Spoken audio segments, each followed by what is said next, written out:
I've really been trying to achieve in my work for the last couple of years has been light coming through my textiles. And I've had the time to go on and explore really deeply. So I've been down doing things like casting in resin and experimenting with resin.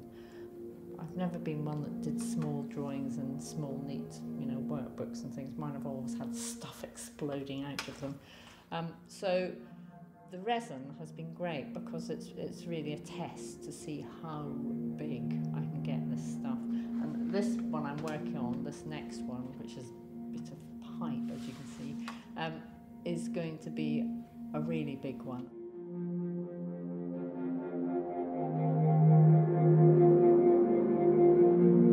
The one in the window, it was early on, so that, as you can see, that was the beginning of my experimentation.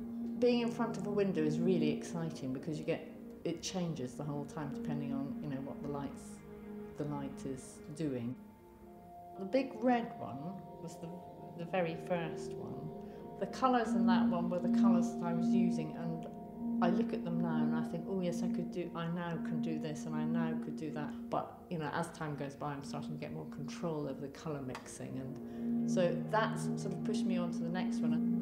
I inverted the colour, so I've done the sort of the opposite end of the colour spectrum with the blue one.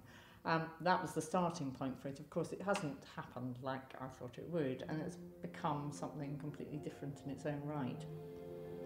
I find it very hard art that's not got some sort of function. So I think there's the functional side of it, that it's actually something that's there, but it's also really beautiful.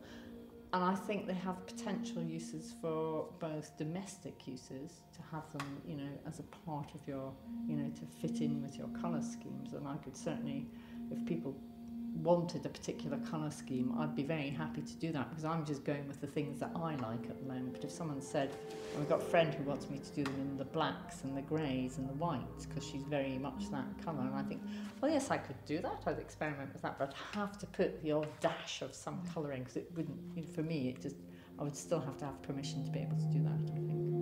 Well, print and dyeing and being messy is just me, epitomises me. So, and it's all about working with colour, and colour is, something that I really get very excited about.